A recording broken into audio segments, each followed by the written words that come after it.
that.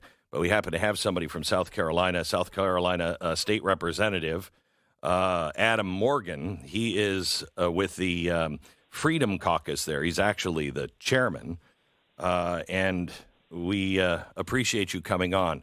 I wanted to get you on. Hey, Glenn. I wanted to get you on for a couple of reasons. One, do you have any idea what's going to happen with the vote between Nikki Haley and President Trump? I would predict a very similar outcome to Iowa. Okay.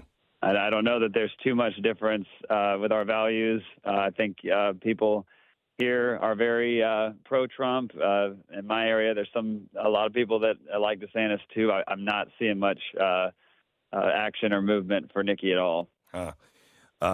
Okay, so Adam, you are part of the Freedom Caucus, and I understand that the rhinos there are trying to thwart anything that you guys are trying to do. They're muzzling you guys. How? Yeah.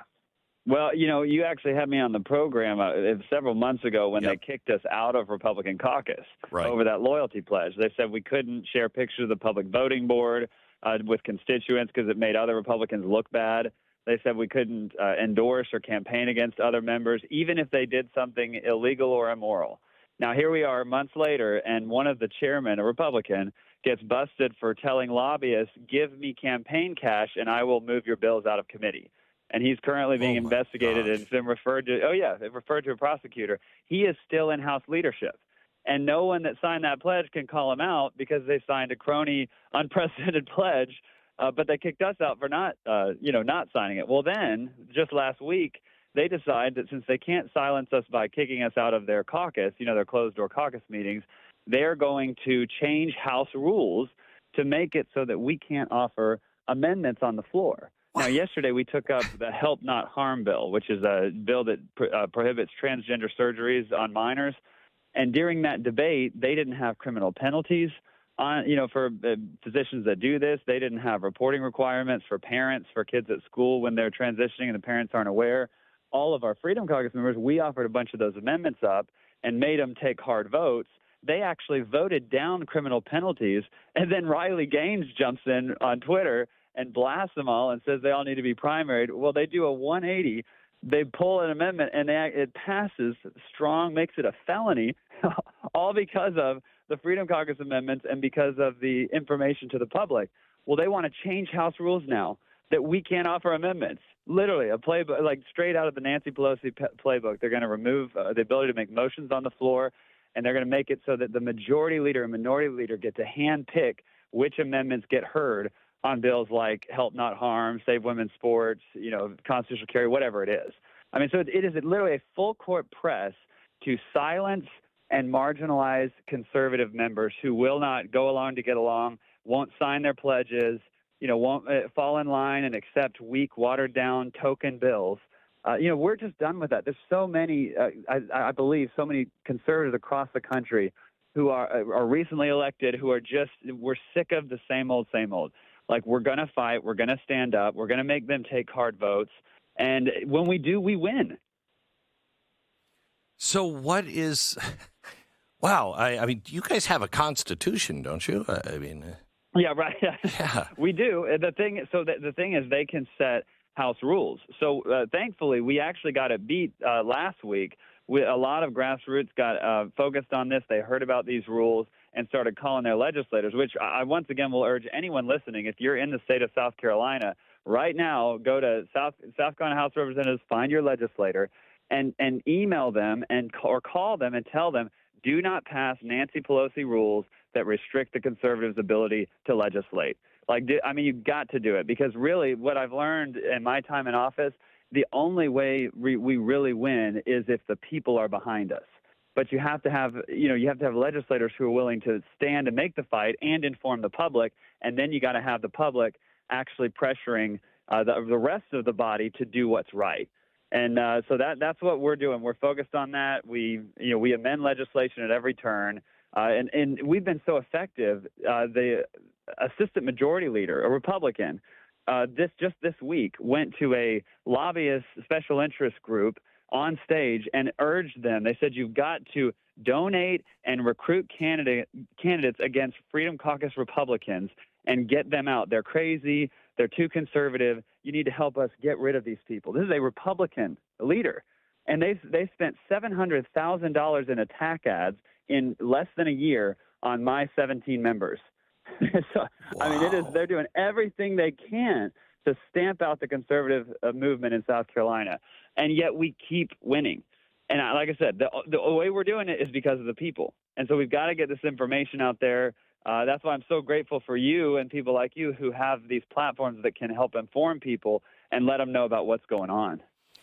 I find this absolutely despicable, remarkable in some aspects, but absolutely predictable with what the GOP now represents. The GOP, yeah. I'm so sick and tired of hearing how we're radical when all we want is constitutional rule.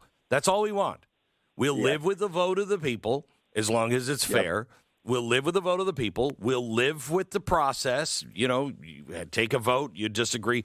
But I am so sick and tired of being labeled a radical when all I want is a group of people to execute their oath of office and protect and defend the Constitution of the United States and to actually represent the people. These people, I'm telling you, both parties are so damn corrupt. They get their uniparty. Yes, it is. It's an absolute uniparty. Absolutely. You know, at that same event I was talking about, the assistant majority leader says we need to raise money against these crazies. He's immediately echoed and followed by the minority leader of the Senate, a Democrat, who said, I couldn't agree more. You know, we got to get rid of these nut jobs. I mean, so you have literally Republican and Democrats agreeing we've got to get rid of the people who have passed Save Women's Sports, who have passed constitutional carry, who have, we were the ones that did all the election integrity, the prohibition on vaccine mandates. Every one of those bills came from Freedom Caucus members. That's who they think's crazy. You almost can't make it up, but everyone knows that this is going on. The question is, what's the remedy? The remedy is we've got to have good, strong, principled, courageous people to run for office. And if you're listening right now and you live in the state of South Carolina, you need to consider running for office this cycle. You have overwhelming majority of members in the legislature who do not represent your values. They don't want to vote on the record. They don't want to change or fix things or do any work.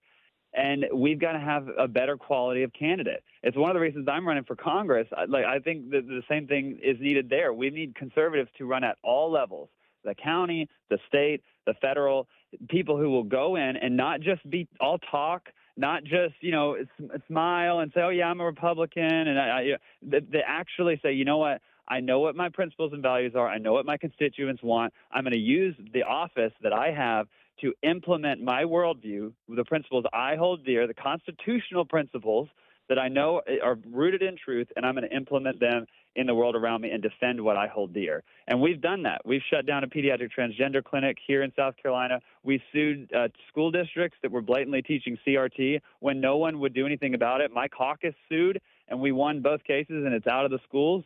I mean, we win when you fight, but you have to have people who are willing to have the backbone and fight. And you need the people behind you. This is our constitutional duty. This is what we are supposed to do as people. I know people say, I'm tired of calling them all the time. But that's how we got into this situation. We didn't pay attention. We didn't call. We weren't involved. And they knew that. And so this whole thing went corrupt. Our constitutional duty is to be informed and to make your voice heard. So if you're in South Carolina, I want you to call your legislator and say, do not pass the Nancy Pelosi House Rules Bill. It's an abomination. When you are silencing representatives of people and you're not allowing them to say, I'd like to suggest an amendment to this. I'd like to change this a little bit and suggest that. When you can't even allow them to speak, you know you're on the losing side. Only the losing side does that. You're neutering the institution. Yes. I mean, you're literally silencing people who represent 700,000 South Carolinians.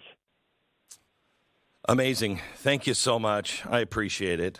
Thanks for everything you guys do. So anything that we can ever do for you guys in the Freedom Caucus, and I mean this countrywide, you just let me know. Thanks, Adam. That's Adam Morgan. He is South Carolina State Representative and the Freedom Caucus chairperson. Nothing surprises me anymore. Nothing surprises me. You know, I was just looking up as we were doing this interview. I was looking up at one of the television screens from one of the networks, and they had